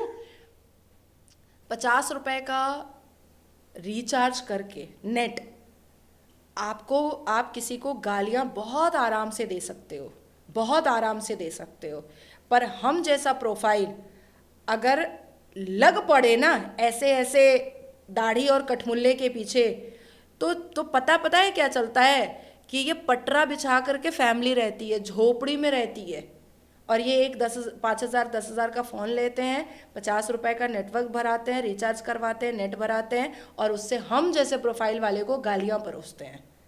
अपना देखते भी नहीं है कि 6 महीना जेल सड़ेगा तो घर में लोग भूखे मरेंगे। ये वो मुसलमान है। आप मुसलमान तो मतलब है, अभी भी ईद आ रही है, नमाज पढ़ लें। मैं सनातनी मुसलमान हूँ। मेरे लिए पहले संविधान है, बाद में कुरान है। तो कुरान है तो जगह तो है ना। क्यों? अभी अगर मैं आपके हाथ में कुरान दे दूं, क्या आप इज्जत नहीं देंगे? बिल्कुल देंगे। ये तो हमारे सनातन का यही तो सभ्यता है। तो आप तो यही मैं पूछ रहा हूँ कि आप सनातनी मुसलमान हैं, ईद आ रही है, घर में नमाज ईद नहीं आ रही है, बकरीद आ रही है। बकरीद आ रही है, बकरीद आ रही है, नमाज पढ़ेंगी नहीं करेंगी, नहीं, अब क्या पढ़ना? कुर्बानी देंगी नहीं देंगी? नहीं, कुर्बानी तो मैं कभी नहीं देती, कभी नहीं। मैं मासूम जानवर की हत्या करूं और ऊपर से मैं वकील होकर के prevention of animal cruelty act का वायलेशन करूं, ये मैं कभी नहीं कर सकती, कभी नहीं कर सकती, बिल्कुल नहीं कर सकती, कोई मुझसे नहीं करा सकता। और कुर्बानी दिया भी कैसे जाता है? बिस्मिल्लाहिर्रहमानिर्रहीम पढ़ करके। अल्लाह सबसे बड़ा है, रहम और करम वाला, और क्या किया जा रहा है? उसका गला काटा जा रहा है। It's very bad. आप किसी मासूम बेजुबान जानवर की आप जान ले करके आप उसका कबाब बना करके खा रहे हो। आपसे बुज़दिल और कौन हो सकता है? आपसे बड़ा फट्टू और कौन हो सकता है? और ये क्या फितरत है कि आप अपने त्यौहार, जिसमें त्योहारों में इंसान खुशियां फैलाता है, मिठाइयाँ खाता है, एक दूसरे से मोहब्बत वाली बातें करता है, प्रेम बांटता है, उसमें ले भैया आप छुरी चापड़ लेकर के खड़े हो जाते हो। ये क्या है? उनकी प्रथा है पहले से। ये कौन सी प्रथा है? मैंने देखा कि आप सनातन धर्म में भी बलि की प्रथा थी, है अभी भी, मैं बता रही हूँ। हाँ। अब क्या है, धीरे धीरे 99% हिंदुओं ने बलि की प्रथा खत्म कर दी है। अब जाके नारियल फोड़ देते हैं, जाके खरबूजा काट देते हैं। आप पश्चिम बंगाल जो 1%, हाँ पश्चिम बंगाल में होता है, अभी भी है, अभी भी बलि की प्रथा होती है, लेकिन अब पश्चिम बंगाल में भी हिंदुओं ने सुधार लाया है। पहले काली पूजा जब होती थी, दिवाली और काली पूजा होती थी, तो बलि प्रथा बहुत होती थी पश्चिम बंगाल में, लेकिन पिछले 10 साल से मैं देख रही हूँ कि हिंदुओं ने बलि प्रथा बंद किया है, बहुत रेयरेस्ट ऑफ रेयर कर दिया है, बहुत कम कर दिया है। आप में जैसे देखिए सती प्रथा थी, आपने उसको खत्म किया। आप में चाइल्ड मैरिज था, आपने उसको खत्म किया। आपने मनुस्मृति को हटा दिया क्योंकि विवाद हो रहा था। तो आप में रिफॉर्मेशन है, आप में एक्सेप्टेंस है। तो वही मैं चाहती हूँ कि ये एक्सेप्टेंस यहाँ पर भी आए। अब मुसलमानों का प्रॉब्लम है, पैदा होता है तो अपना शरीर का अंग ही कटवा लेता है, तो वो काटना कूटना जो है ना उसके जन्म से रहता है, जन्म से रहता है। अब कुर्बानी भी औरत नहीं कर सकती है, मतलब मैं जा करके बकरे का गला काट दूं, ये नहीं हो सकता है। ये हक मर्दों का है। अब उनका कलेजा इसलिए बड़ा है क्योंकि पैदा होता है तो अपना शरीर कटवा लेता है, तो फिर थोड़ा बड़ा होता है तो बकरा काटने लगता है, फिर थोड़ा बड़ा होता है तो गाय को काटता है, फिर थोड़ा बड़ा होता है तो ऊंट को काटता है, फिर और बड़ा हो जाता है तो कन्हैया को जाके काट देता है। काटने का ही काम है, काटने में काटने से ही ये कट्टर मुसलमान होते हैं। हाथ में जब तक खून नहीं लगता है ना, तो वो कट्टर मुसलमान नहीं होते। वो कट्टर मुसलमान नहीं होगा जो किसी को काटेगा नहीं। ऑब्वियसली दिख तो यही रहा है, एक्टिविटीज तो यही दिख रही है। आज इस पूरे भारत में मुझे लगता है कि 70% ऐसे मुसलमान हैं जो आज भी बुरहान वानी को शहादत का दर्जा देते हैं, आज भी यासिन मलिक को शहादत का दर्जा देते हैं। देते हैं, नहीं बोलते हैं कि वो टेररिस्ट है, उसके हाथ से खून हुआ है। तो वो इस्लाम के लिए शहीद हो गए ऐसा मानते हैं? इस्लाम के लिए शहीद होना मतलब ये इस्लाम में कहा गया है कि आपको बिल्कुल। पूरी दुनिया में परचम लहराना है इस्लाम बिल्कुल, का? ये अल कुरान इस बात की वजाहत करता है कि आप पहले काफिरों को समझाइए, दावत इस्लाम कीजिए, जब वो आपकी दावत से एक्सेप्ट ना करे तो फिर अल-तक़य्या कीजिए, जब आपके इस्लाम की खूबसूरती से भी और आपके दिए हुए लालच से भी वो ना माने तो जिहाद कीजिए। और जिहाद में अगर काफिरों के घर का एक सदस्य मर जाता है, ये अल कुरान में कहा गया है। बिल्कुल, अगर वो मर जाता है तो उसके बाद उसके परिवार वाले अगर धर्म परिवर्तन कर लेते हैं और वो इस्लाम में आ जाते हैं तो ठीक है, और नहीं तो फिर उनके ऊपर जजिया दे कायम कर दीजिए। तो औरंगजेब ने या अकबर बाबर ने जजिया क्यों बनाया था, जजिया क्यों लागू किया था? जजिया हिंदुत्व की रीढ़ की हड्डी को तोड़ने का एक तरीका था। आप फतवाए आलमगीरी पढ़ो, उसमें साफ लफ्ज़ों में लिखा हुआ है कि जजिया हमने हिंदुओं से हिंदुत्व और उनके धर्म को निकालने के लिए लगाया था। यहाँ तक कि गरीब व्यक्ति जो जजिया नहीं दे पाता था, उनके घर की बहू बेटियों को मुगल उठा करके ले जाता था। अगर मुगलों का शासन जैसे नहीं होता नाजिया, तो क्या फिर भारत में मुसलमान होता? देखिए, भारत में मुसलमान होना भी नहीं चाहिए था। एक तो सबसे पहली बात कि अल कुरान इस बात की वजाहत करता है कि आदम अलैहिस्सलाम को और हव्वा को श्रीलंका में उतारा गया था। जब उन्होंने आसमान में वो अनाज वनाज खा लिया था तो उनको श्रीलंका में उतारा गया था। तो भारत में ऐसा सच मुसलमानों का कुछ नहीं है। भारत में जो मुसलमान, मैं अपने आप को भी जोड़ लेती हूँ, हम लोग जो रह रहे हैं वो आपकी दया दृष्टि पर रह रहे हैं। हमें झुककर रहना चाहिए, वो आपका बड़ापन है कि आपने हमें फैल करके रहने दिया। और हमारे मुसलमान जो जितने भी कटे छिटे हैं सब ऐसा फैले कि आपको ही समेट दिए। आखिरी सवाल मैं यहाँ पर लूँगा क्योंकि इस समय भी देखिए बहुत हो रहा है। आखिरी सवाल मेरा सीमा हैदर को लेकर है। सीमा हैदर काफिर है या फिर मुर्तद, जो आपने बताया वो है? सीमा हैदर भी मुर्तद है। सीमा हैदर भी मुसलमानों के हिसाब से मुर्तद है। और मुझे लगता है कि अगर उसने दिल से सनातन धर्म एक्सेप्ट किया है तो इस तरीके से एक घुसपैठिया परिवार को एक दिशा दिखाना कि ऐसे आ सकते हो, ये गलत है। अगर वो एक अच्छी औरत है, अगर वो एक अच्छी माँ है, अगर वो एक सच में वो उसने सनातन धर्म को एक्सेप्ट कर लिया है, वो सच में सनातन धर्म को पालन कर रही है, वो सच में सनातन धर्म से उसका जुड़ाव हो चुका है, उसके अंदर एक डिवोशन आ चुका है सनातन धर्म को लेकर के, तो मुझे लगता है कि उसको दोबारा पाकिस्तान जाना चाहिए और सही तरीके से वापस आना चाहिए। डर नहीं लगता आपको? आप इतना सोशल मीडिया पर इतना सब बोल देते हो, इस्लाम को क्रिटिसाइज करते हो, धमकी भी आपको मिलती है? देखिए, मैं तो किसी के बाप से डरती नहीं हूँ, सबसे पहली बात। वो तो मैंने देख लिया। किसी के बाप से डरती नहीं हूँ और अल्लाह से डरने की ज़रूरत नहीं है, क्योंकि अल्लाह ने खुद कहा मना है, कर दिया। अल्लाह ने खुद कहा है कि अपनी सारी गलतियाँ मुझे बता दो, मैं बहुत बड़ा हूँ, मैं तुमको माफ़ करूँगा। तो मैं बता दूँगी कभी मौका मिलेगा तो। मैं अपनी माँ से बहुत डरती हूँ। आज भी अगर अभी वो यहाँ आकर खड़ी हो जाए तो मेरे मुँह से एक शब्द ना निकले, एक शब्द ना निकले। मैं अपनी माँ की इज्जत, और मेरी माँ मेरे लिए पूरी दुनिया है, क्योंकि उन्होंने जिस गरीबी में और जिस मुश्किलात में 3 बेटियों की परवरिश की है वो सराहनीय है। और मुस्लिम कम्युनिटी में अपनी 3 बेटियों को पढ़ा लिखा करके इस काबिल बनाना कि एक बेटी बॉम्बे हाई कोर्ट में, एक बेटी आपके सामने बैठी है और एक बेटी MBA करके अभी लंदन जाने वाली है। तो इस पोजीशन पर मुस्लिम कम्युनिटी में बेटियों को पहुंचाना, तो आप सोचो। ये होती है एक मुस्लिम महिला। अगर मैं बोलूं, अगर कुरान में जैसे लिखा है कि मुस्लिम महिला को पढ़ाओ लिखाओ, उसमें बोला गया है, मैं क्लियर कर दूं, तो उन्होंने जो परिश्रम किया है, अब सोचो कि मैं तो रिफॉर्मेशन की बात कर रही हूं, पर उन्होंने कितनी बड़ी लड़ाई लड़ी उस टाइम अगर देखा जाए तो। उन्होंने कितनी बड़ी लड़ाई लड़ ली। उन्होंने उस जमाने में कह दिया कि भाई मैं मेरी बेटियों की शादी कजन से नहीं करवाऊंगी, भाई बहन में शादी में मैं बंद कर रही हूँ आज से। आज से अभी से मैं बंद कर रही हूँ। आपने अपनी माँ को देख के मुझे लगता है सारा जज्बा आपके अंदर आया तो अब है। आप सोचो कि मेरी फैमिली किस मानसिकता की है, मेरी फैमिली के सोचने समझने का तरीका कितना खूबसूरत है।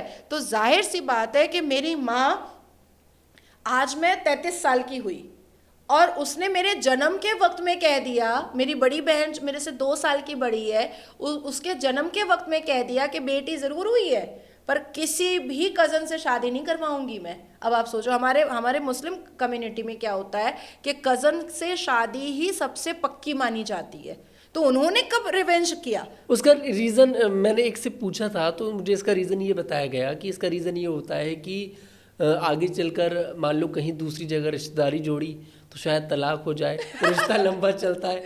मुझे ये तर्क दिया गया। तो अपनों में शादी होती तो तलाक नहीं होता है? मतलब बचाया जा सकता है, परिवार के कुछ लोग नहीं होते होता, हैं। कुछ नहीं होता। तो कम से कम 10 फाइल मेरे पास पड़ी हुई है जो आपस में चचेरे ममेरे भाइयों ने एक दूसरे को तलाक दे दिया है, भाई बहन ने। कोई फायदा इसका है कोई नहीं। फायदा वायदा होता नहीं है। देखिए होता क्या है, बच्चे आपस में खेल रहे हैं, अब बड़े हो रहे हैं, और मुसलमान पुरुषों में अश्लीलता बचपन से रहती है, बचपन से ही रहती है। वो 72 हूरों का जो मदरसे में वो सीखते हैं, वो तो छाया रहता है ना, वो टिंग टिंग करके घूमता रहता है।